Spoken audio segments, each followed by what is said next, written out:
1, 2, 3, up!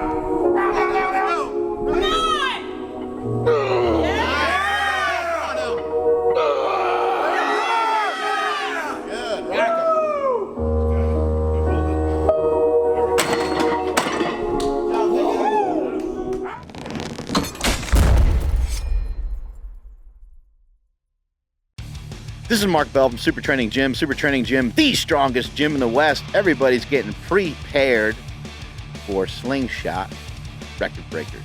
And so on this day, you're going to see a lot of people benching, a lot of heavy ass benching going on. We got Jack Drew hitting up some bench. We've talked about the bench press a million zillion times on this channel, but we can't talk about it too much because it's important. It's an important piece of the puzzle, right?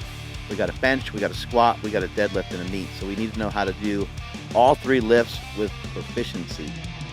You can see some of the guys are overloading with the slingshot. Easy for me to say. The slingshot is a supportive upper body device for bench press, push-ups, sit-ups. I like to use the slingshot, and the way that we use it here at SuperTraining Gym is usually for a few extra sets after we're done with some of our raw work. If you're injured, if you're banged up, a lot of times we will use it for the majority of the workout. So it just kind of depends on how you're feeling. Good 385-pound bench press right there, smooth and easy. One thing that I've learned over the years with benching, I used to, try to throw the weights around. I used to drop them really fast and then try to kind of heave them.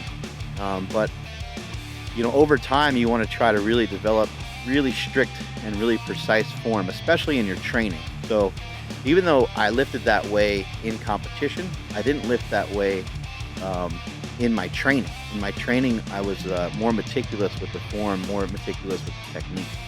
Here's Ryan Soper, part of the media squad over here, with a good, clean 405-pound bench press. That's how you do it. That was flawless form and technique.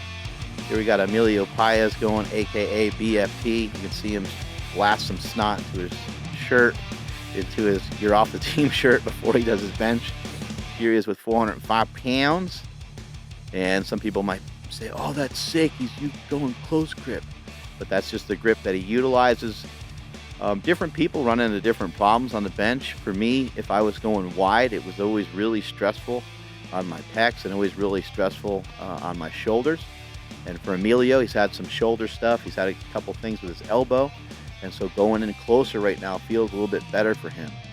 Hopefully at some point we can get him to go a little bit wider, because you can see the elbows start to flare out a little bit at the bottom. I still work out. There I am on the bench press. But you want to try to have those elbows inside the wrist. And it's kind of hard to do if you're too close. It's also really hard to do if you're too wide. I was utilizing the fat bar on that day. Use the fat bar just makes it a little bit harder to bench press and just gives you a little bit different distribution of the weights in your hands. It's also just kind of hard to hold on to that big old fat bar. Here's our boy Smokey hitting up some benching. You can see he's got the sport sleeves on, he's got the gangster wraps, he's got the belt on. Those of you who have not bench pressed with a belt, it makes a lot of sense to wear a belt when you're bench pressing. Your bench press does a lot of crappy things to your lower back, so throw on a belt, give it a try. There's Smokey going with a huge bench press right there in the Mad Dog slingshot. Strength is never a weakness, weakness is never a strength, and that is it from SuperTraining Gym. Later.